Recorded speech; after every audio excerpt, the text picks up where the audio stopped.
Hi guys, happy Monday. So, I kind of wanted to backtrack from the end of the book to the beginning of the book, up to Lesson 3, Part 5, page 107. I just kind of thought we could use that. A little bit of the lesser banishing ritual of the Pentagram, we can go over that a little more and go, into a little more detail. And then we have the middle pillar, which my dear Virgo Queen, my twin, she pointed out that I was not sober when I was doing the middle pillar ritual. I was taking that kratom shit. So that really could have been a big major influence, since kratom literally passes through the blood-brain barrier. So I'm going to actually try it today, see if it works. I'm very nervous, so I might wait, but I think it's going to be really good. So, now that I am off that kratom shit, for almost, not a year, not quite, about 8 months now, I'm very happy. So, I just kind of wanted to go back and redo some stuff that we might have missed, just some important stuff. So, alright, so, if you have been successful with the middle pillar ritual, great. No, I have not. So you may go on to the advanced version of the ritual. So there is a really a bigger advanced, ritual. I personally want the minimum, so I'm gonna stick just to the basic middle pillar ritual, not the advanced. It's just too much energy in my body, and I already have way too much energy in my body. So now you can visualize each sephira, each power center, in the colors given on the correspondence list. So, I'm nervous. I don't know if I want to do it. So, each power center, in the colors given on the correspondence list. So, Da'at is lavender, and for Malkut, use black. So, the Sephirot should be connected with a beam of white light. So, you may also vibrate the name of the archangel after giving the god name. Da'at. So, Da'at at the throat does not have a Kabbalistic archangelic name. So we borrow from another language called Inachian or angelic. So, I like this. So you can also use LXR Pe Koma Na Nu Tab A To M. So, that's the advanced version of the middle pillar ritual. I'm not totally confused as to what it does. It cleans you out. So I'm guessing that is exactly what it was doing when I did the ritual. It was cleaning me out, and I'm very sure. And again, my darling twin brought up another great point, that the spirits might not have been happy with me that I had that in my system, because they knew that it was going to make me, I was I lived so high for so long, and then completely down to the bottom from that. So, I kind of think they knew. I was being warned, and I just didn't, it clouded my judgment. It put literal rose-colored glasses on me. Quote, quote, air quote. So, very different, just very different. So, the circulation of the body of light.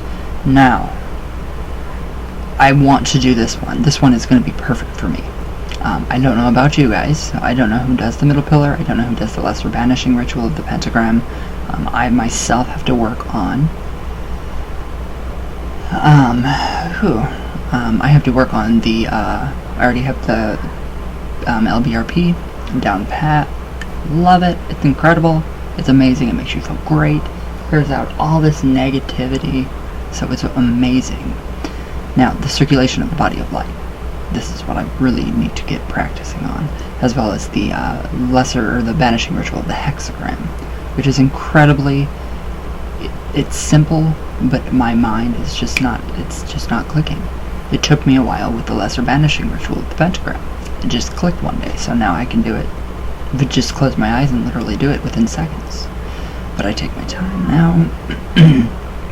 Take my time, go slow, and really understand what I'm reading, trying to do.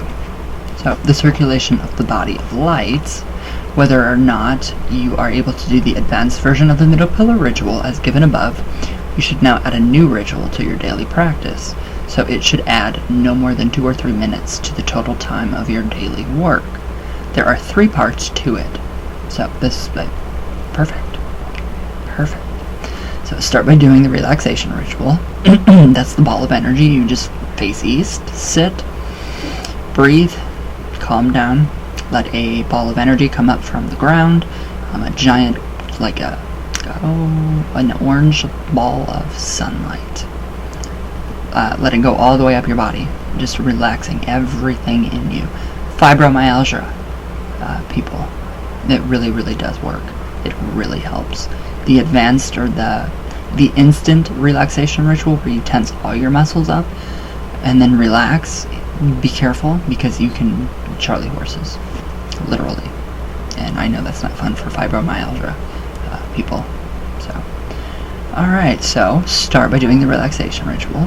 The lesser banishing ritual of the Pentagram for the circulation of the body of light, and the middle pillar ritual, but do not visualize the middle pillar vanishing. Okay, so this has to have the middle pillar within it. Shit. I don't know. So, alright, so you need a cigarette. No, that's not in the book. Could be.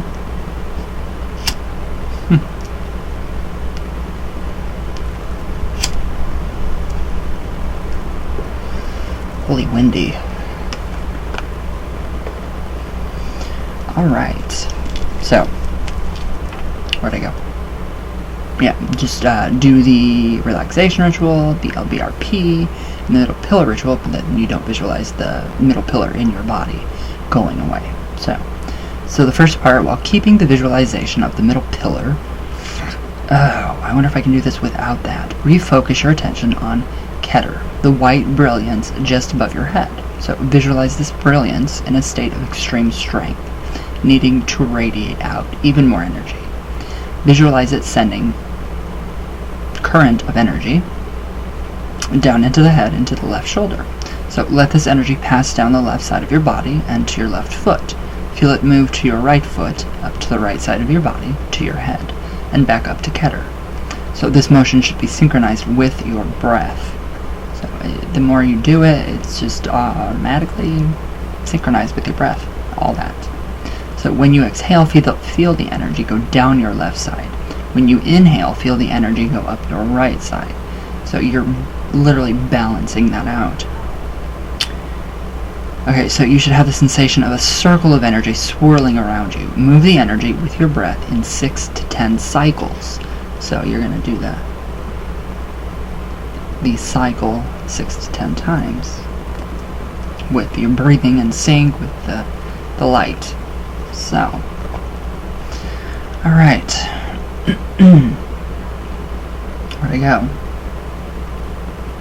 Okay, so feel free to expand the energy further out to the sides, to the ends of the universe if you wish. So most commonly, it is seen as going out about 3 feet from the body. So you might also wish to try contacting the energy. Yeah, contacting the energy so that it goes down the left side of the spine and up the right side of the spine. So that's a lot of energy work, lots of energy work going on, especially with the spine and Kundalini. So it's a possibility that it could awaken Kundalini. I don't want another Kundalini experience. I think another book would come out of it, though. Maybe.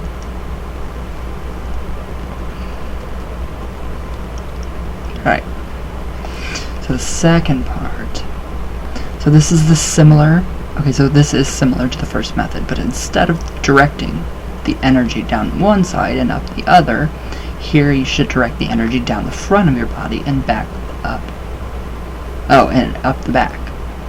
So, be sure to synchronize your breath so that you exhale. As you exhale, your energy goes down the front of your body, and as you inhale, it goes up your back to your head and up to Keter. So Keter is literally heaven, or the first top of the Sephira. So the third part is called the mummy. So So this is pretty interesting. So the mummy, revisualize the entire middle pillar. So this time focus your attention to Malkut at the feet. From the upper right side of this power center, visualize the energy curling up in a tight spiral to the front of the left leg. From here it continues around the back, and it continues moving upward in a counterclockwise spiral. So, where'd it go? It is as if you are being wrapped like an Egyptian mummy. Alright, so from the feet to the head, instead of cloth, however, you are being wrapped in energy. So, I've also heard the middle pillar ritual changing the colors of the light that you are, you're using in your body can help. I'm not sure, I'm still scared to try it. So, you should feel a whirling of spiritual power as the pure spiritual light and energy rises up in spirals to Keter. So at Keter, you should visualize the energy exploding out like a water fountain in all directions. This energy lands at your feet and begins to rise in the spiral again. So, as you inhale, feel the energy rise toward Keter. As you exhale, feel it explode out toward Malkut at your feet. So, as in the first and second parts, do it for 6 to 10 cycles. So, then you're going to take a very deep breath, and as you exhale, see the energy disappear visually. But just know that it is still there invisibly. So, alright, finish by doing the tarot contemplation ritual and filling out your ritual diary. Now, the tarot contemplation ritual is very simple. You take the major arcana and that's it. Shuffle it up. It's for divination, obviously. And tarot contemplation. Write it down, pick a card, shuffle, and contemplate on that card what it means to you. And it is because the entire major arcana is part of the Tree of Life. So it makes total sense why you would want to contemplate on one card and spend many, many weeks. I literally spent an entire year, almost, with the major arcana until I incorporated the lesser cards back into the whole deck. So it's really, it helps, and it's really helped me with my tarot techniques too. So people that are wondering how, I read tarot, this book right here, this is how I literally started to read the tarot that much better. So it's very interesting. Alright, so warning. There's always a warning down here. The circulation of the body of light is a very powerful ritual. You may rock back and forth, feel dizzy, or even fall over as a result of your direction of spiritual energy. In Eastern systems, these sensations and their physical manifestations are known as kriyas. So we've already gone over that in like a lesson 11 or 10.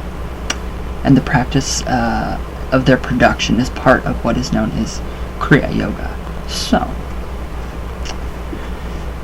yeah, so I'm not, 100% sure if I want to do the middle pillar again. Like my Virgo Queen said, it, could be different, and then, but, with this warning, you feel dizzy, or you may fall over, rock back and forth. That is exactly how I felt. I felt like I was having full-on panic attacks, and that actually came up in my Facebook memories a couple days ago, from like 3 years ago. So, yeah, I don't think I'll ever do it again. I'm just very, very nervous. I don't know what happened. I think I did something wrong. That or I did something very right. And that's how just strong that energy is. I mean, it is completely, very powerful and scary. That is a scary thing to go through and not know what the hell you're doing. I did know what I was doing, but it was freaking scary. It was the scariest feeling in this world. It's the only thing I've ever experienced that I would consider to be a negative experience. So, in the Chinese Yoga Manual, The Secret of the Golden Flower, it says that when the light circulates, the powers of the whole body arrange themselves before its throne, just as a holy king takes possession of a capital and lays down rules of order. and all approach with tribute. So therefore you only have to make the light circulate. This is in the deepest and most wonderful secret. So the light is easy to move, and if allowed to go long enough in a circle, it crystallizes itself. Alright, so that kind of fits in with what we're doing now, the shift of the fifth dimension, whatever, entering into the fifth dimension. So, it is the condition of which it is silently in the morning thou fliest upward. So, alright, that's pretty neat. So it crystallizes it just crystallizes. So, pretty cool. Alright, the energy used in the circulation of the body of light ritual is so powerful that it can be used for healing purposes. Alright, that's good, because I know a lot of people need healing right now. A lot of people on the channel come in and ask for, magic to be done on them. You have to go see your doctor first. Have to see your doctor first. Magic is not the first resort. Doctors, physicians, trust them, be honest with them, go to them first. Then come back and ask for magical help, or do magical help. So, simply direct the energy which you have learned to control down your arms and out through your hands. This healing technique is especially good for people who are drained and low on energy. I have enough in my body that I don't need to, so I would definitely direct that energy to anybody that needed it. So it is good for people who are recovering from almost any physical ailment, so it can also be used without fear on people who have serious chronic diseases. Alright, so like fibromyalgia, I think that would be a really good thing to do. A really good thing to do. However, you should follow these rules. So we have a couple rules here. We have 6 of them. 1. Never attempt to heal a person without first getting that person's permission to do so. I kind of agree with that, and I kind of don't. I mean, if somebody... prayer is prayer. You know what I mean? I mean, prayer with props, a prayer, a silent prayer, a candle, whatever. I don't know. So, 2. If a person has a minor cold or flu, do not attempt to heal that person. They need the dis-ease to get rid of the toxins which are in the body. If the dis-ease has run its course and the person is still weak but recovering, then it is okay to help them recover faster. Place one hand on the forehead and the other on the lower stomach and send the energy which you have learned to control. Alright, so that makes more sense. So, obviously we get sick for a reason. Colds, flus, so get that stuff out of us. So, 3. If a person has a serious life-threatening disease, focus your attention and hands near the area where the disease is most obvious. Visualize the dis-ease leaving their body and fading into nothingness, while you fill their body with new life-giving energy. So as soon as you sense that that person you are working on is filled with energy, do the lesser banishing ritual of the Pentagram to make sure that absolutely nothing comes back. So yeah, like I've done, I have done healing on people, and then, I get what they had. I don't want that at all. So, alright. Number 4. Do not use this technique for a person who has a high fever. Instead, hold their hands and visualize the illness leaving their body and staying away from your body. Visualize the illness fading to nothing. Do the lesser banishing ritual of the Pentagram. Finally, if you wish, you may send small amounts of energy, which is colored a cooling blue. Wow, it is really windy here today. Alright, so number 5, always finish with the LBRP, lesser banishing ritual of the Pentagram. So the middle pillar ritual and the circulation of the body of light ritual for yourself. Then run your hands under cool fresh water for at least a minute. This cleanses you and helps to protect you from accidentally allowing any illness into you. So that's a lot of my problem, is I try to heal, I try to help somebody, and then I get sick. So it's not that fun. It's not that fun. Alright, now number 6. Okay, always work in cooperation with MDs, medical doctors. Under no circumstance should you ever advise a person to not follow a doctor's advice. always follow what your doctor has said, prescribed you, finish your course of antibiotics, whatever you are doing. Never disregard them. So, or not seek the aid of a professional therapist. If, however, you honestly feel that a particular medical treatment is not helping someone, you can always advise that person just to get a second opinion from another physician. Still, no. Just keep with what your doctor has told you to do. So, on the next page is a diagram of tarot as it exists on the Tree of Life. So, he says, I am not going to make any comments on it at this time. Rather, I want you to spend some time looking at it and trying to discover the relationships between the tarot and the Kabbalistic correspondences given earlier in this lesson. So I am presenting it now, seemingly unrelated to the material in the preceding and following paragraphs. So, to draw attention to it, it may be the most important diagram for the magical techniques which will be given later in this course. So it will be explained later at the proper time, but I want you to get some familiarity with it now, so that it will not be something startling new when its importance becomes evident. So study it with your tarot cards in hand and compare with what has already been given. Alright, so the tarot on the Tree of Life has all cards in them. All the cards. So this is right here. You guys can pause and do a screenshot.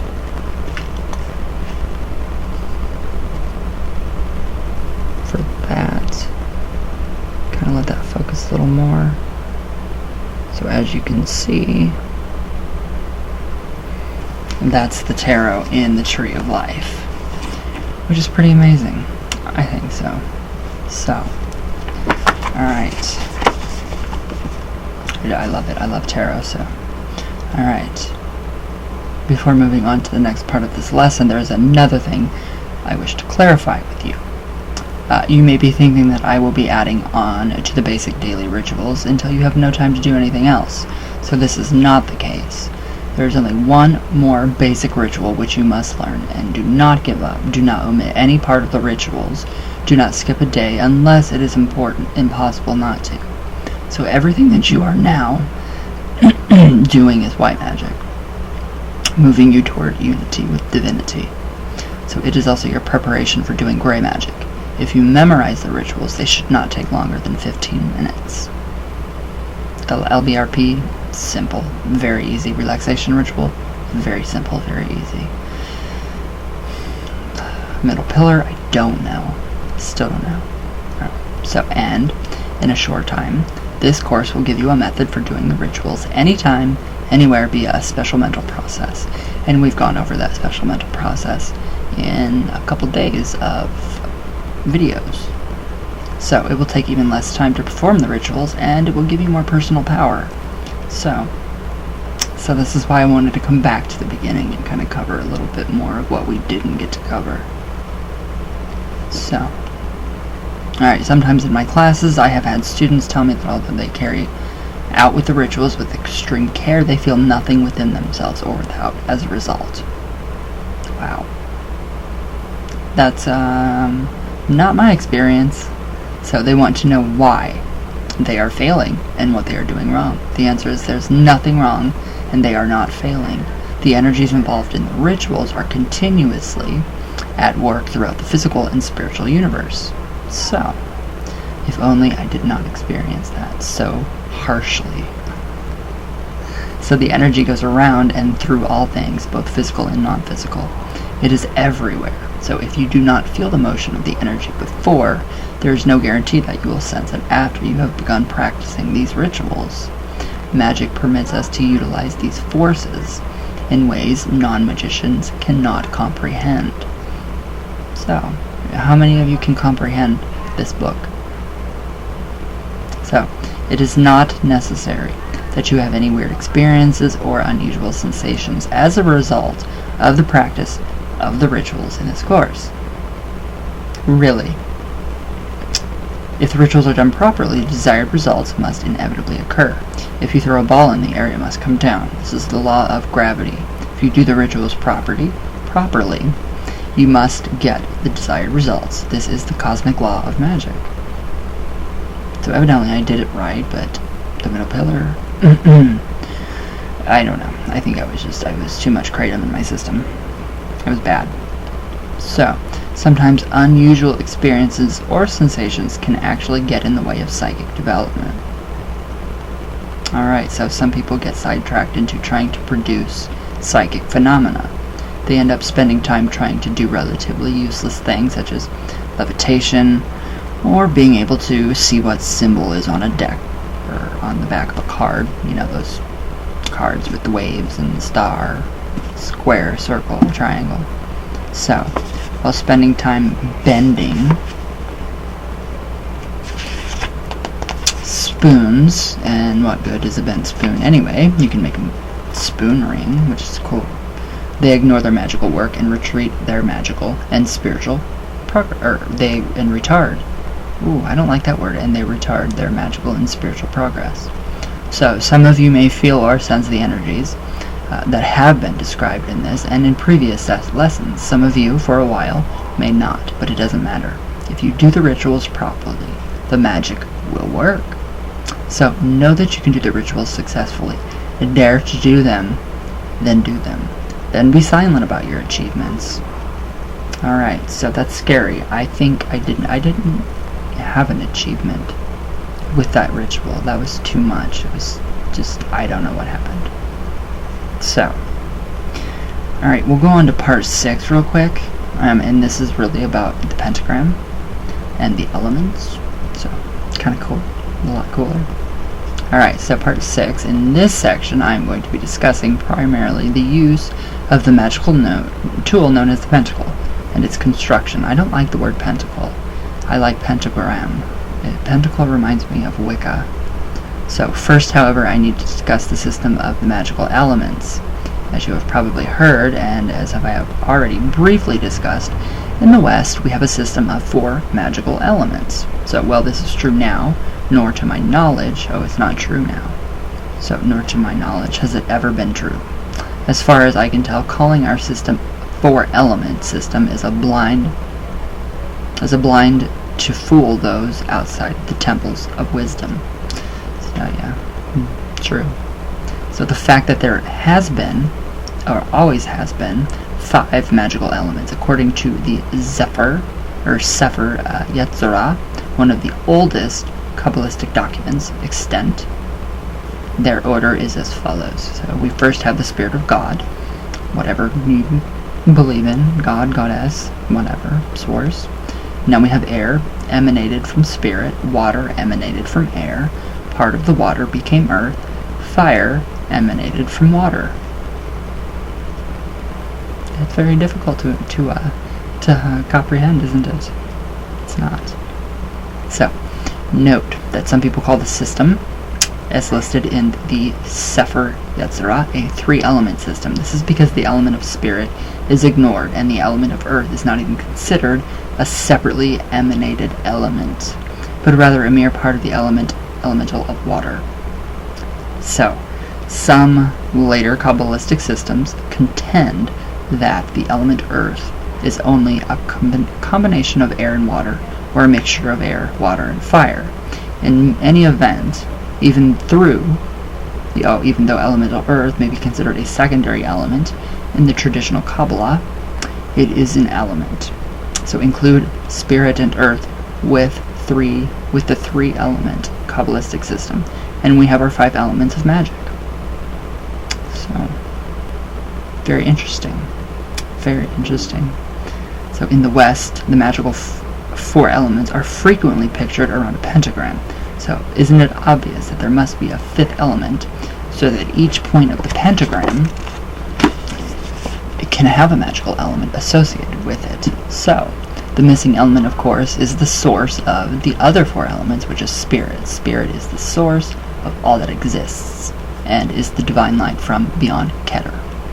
So, these are the symbols of the 5 elements. So, hopefully you guys know your symbols for the 5 elements. So we have spirit, air, earth, fire, and water up here. And then here's the pentagram. So we have spirit, we have air, we have earth, fire, and we have water. So hopefully you guys have that with you. Alright. Below, the symbols of each element shown with the element is associated with each point of the pentagram. So upward facing pentagram, spirit. Going to the right, or to the left, is air. Yes. Going down to the left point, bottom left point, is fire. Going over to the right point, bottom point, is water. Now, to the right, up, is fire. No. Water. Oh, and then fire. And then spirit. Okay. Alright, so now we have the pentagram and the Chinese, and the elements. So, but to get a really good idea as to how these elements interrelate, we must travel briefly to China. Okay. In Chinese mysticism, there has never been a doubt or a mislabeling of the number of elements of magic. They do have slightly different names, but, however, and here is how the Chinese and Western systems correspond. Alright, so we have Chinese, fire, Western, fire, earth, Chinese, earth, Western, metal, Chinese, Western, air, water, Chinese, water, regular Western. Now we have wood, Chinese, and then next to the wood is Western, would be spirit. So that is Chinese and Western right there. So just a little difference, not too much of a difference. So, right, now in the diagram below, you see the distribution of the Chinese elements around the pentagram are in a slightly different order than in the Western system shown earlier, but the Chinese system is well thought out. If you go clockwise around the pentagram of the 5 Oriental elements, you are following what is called the cycle of creation or generation. So here is a symbolic element or explanation of this cycle. So I think that's pretty neat. And we have the Chinese one first, and then we have the Western. Let me see if I can fold that over. So the top is the Chinese, and then we have this one, which is the Western. So, alright, this book has been through a lot. Alright. Now, fire burns down things, and they eventually become earth. Metals are created from earth. Water comes through metal pipes. Wood is created from the vital nutrients in water. So obviously this modern interpretation, however, it aids in remembering this cycle. If you follow the paths of the arms of the pentagram, you are following what is called the cycle of control or destruction. So here's a modern explanation, of the cycle, which we just showed. Fire, top right, or top going clockwise, earth, metal, water, and wood. So fire purifies or destroys metal. Metal, in the form of an axe blade, forms or destroys wood. Wood tools can be used to control earth. Dams of earth control water. Water extinguishes, destroys fire. But nothing's ever completely destroyed. It just changes form. So, thus we can see the Oriental system that a particular magical element can be used to do one of 3 things. So, it's pretty interesting. 1. Enhance itself. Fire plus fire equals 2 fire. 2. Enhance another element. Adding fire to wood increases earth. So, elemental magic. Very helpful. So, number 3. Counter another element. Water counters the effect of fire. This is basic information, but it is so great, I think. So, now that you've had a chance to see a thought-provoking system of working with the magical elements, let me tell you that the Western system is much easier. It is, too. But I really love the Chinese. I am really getting into the Chinese zodiac, the astrology. It's pretty interesting. So especially when discussing the elemental tools. So the pentagram really has only two important purposes. It collects and directs the energies of the elemental earth. What you use the energy for and how you use it is completely up to you. So if you feel lightheaded, if you feel lightheaded, it can ground you. Oh, okay. If you feel that you are under psychic attack via the elements of spirit, air, fire, or water, it can reflect those energies back upon their source. If you are attacked using the element of fire, it can either reflect the element energy or store it for your future positive use. Alright, so that's why the pentagram is such a powerful symbol. That's why it is the book, what's the book? The Ritual and Doctrine of High Magic. Really goes along with this very well. So, and it explains the pentagrams. It's the key to basically unlocking anything. So, I didn't know that. That's pretty cool though. Alright. So, thus for the operative magician, the pentagram is primarily a defensive weapon, meant never to be used as a weapon except in case of attack. It can also, as mentioned, be used to direct and store earth energy for whatever purpose you desire. Remember that. Remember that. The next problem for us, knowing the purpose of the pentagram, is an appropriate construction. Most tradition-based books recommend using a disc of wood or metal up to 9 inches in diameter. Now, as I have already said, this tool is also a defensive weapon. Grabbing a 9-inch circle of wood or metal and trying to direct it in a proper direction to dispel an attack on you would be like having someone jump you with a knife while you struggle to find a huge old shotgun which doesn't even fire accurately. So yeah. So the answer to this problem is twofold.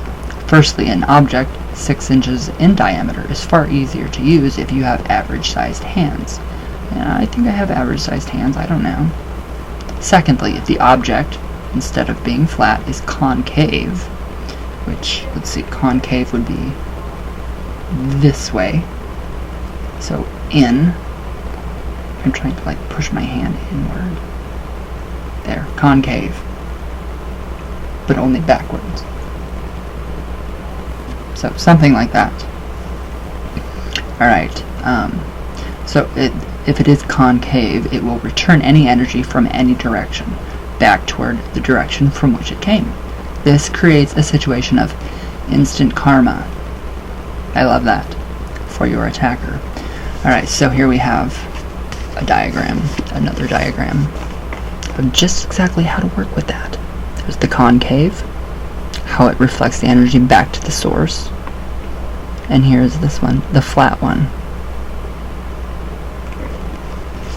Pretty interesting, isn't it?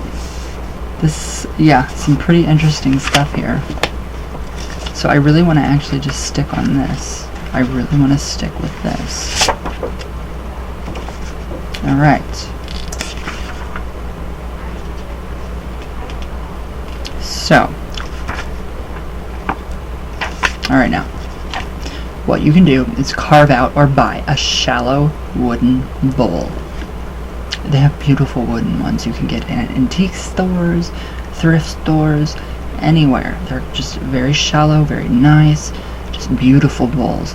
And really deck that thing out, make it gorgeous. The interior must be as perfectly concave as possible. You can special order these things on eBay, Amazon, seriously. Or you can buy your own. I think I would probably have my father make me one. He used to whittle. He's a jack of all trades. So, I think... Wait, where'd I go? Oh, okay. Although the back may be flat, so that it can be balanced on a table or your altar. A small ring of wood or metal placed on a table will allow you to balance a bowl with a round bottom on that table. There you go. Fixed it. Metal can be used for your pentagram, but it is slightly harder to paint a metallic surface than a wooden one. Very, but it's fun. So, okay, lightly sand the surface and put on a white undercoat or a primer. Alright, so that's kind of like putting on makeup. Very easy. Alright, with a fine line brush, draw an X from edge to edge on both sides of your pentagram. This should divide both surfaces into 4 large triangles. Alright, now paint these citrine, olive, black, and brown as listed earlier in this lesson. Paint both sides. The black section on both sides should be directly opposite or back to back of each other. Kind of hard, but no, I mean it's easy if you just flip it over and look. So, in this way, when you hold a pentacle or pentagram from the bottom, you will be holding black on both sides of the pentagram. So, if the undercoat shows through, use the second coat. Alright. Now, using a compass, draw a circle 3/8 of an inch from the outer edge of the pentagram. Paint the ring white from the line to the edge, either freehand or with the aid of a compass. I would use a compass if you want your lines right. So, draw out a pentagram so that the points of the arms of the pentagram just touch the white ring.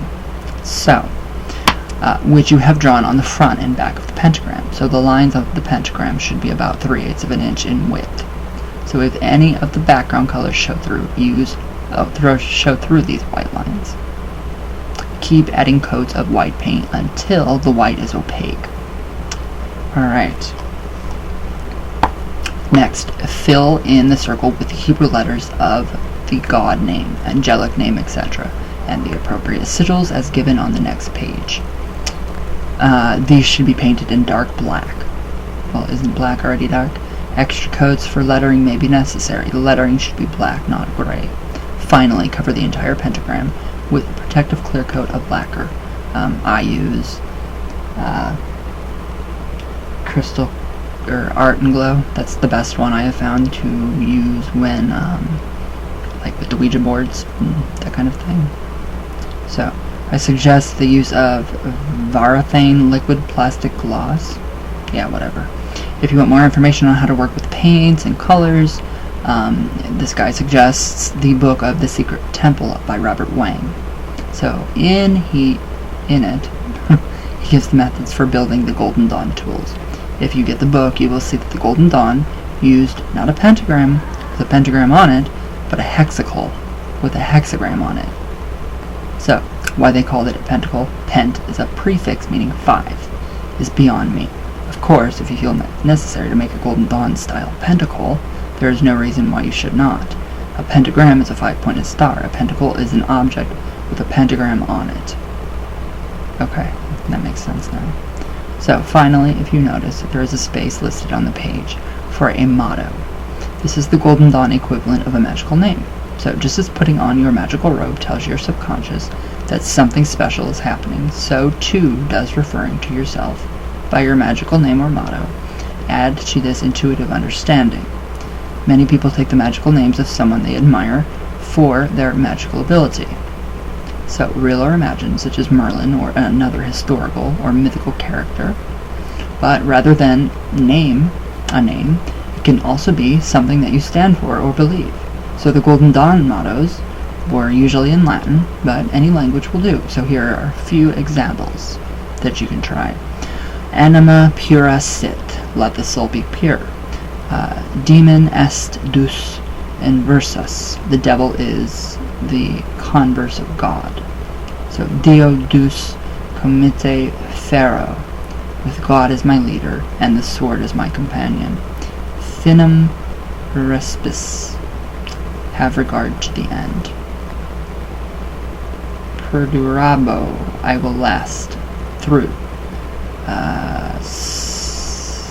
Sacramentum reus, the sacrament of a king. Sapere adue, dare to be wise, and le aur, let there be light. And I probably butchered those Latin names. So, this is the Golden Dawn style pentacle. Right there. Which is actually the Magnan Star, David. Okay, so The symbols and Hebrew for the pentacle. Place the sigils next to the Hebrew in the circle and lines of the pentagram. Now we have all of the different sigils right here. That should go along with your pentagram. Alright, so, alright, now, these people would usually refer to each other by the initials of their magical mottos. Thus, you would have father or sorrow, brother or sister, DDCF, DEDI, SA, etc. Confuse me too. English, Latin, Hebrew, or any other language would be fine to use for your magical name or motto. You should spend some time considering what name you will use. True, you can always change, but you will find that it's a choice. Its choice will be important and more meaningful to you as you evolve magically. So, that was a lot of information, a lot of good information that we can actually put to use in just about anything that we do. So, think about it when you're making a cup of coffee, putting the coffee, or making a pot of coffee. Think about that one.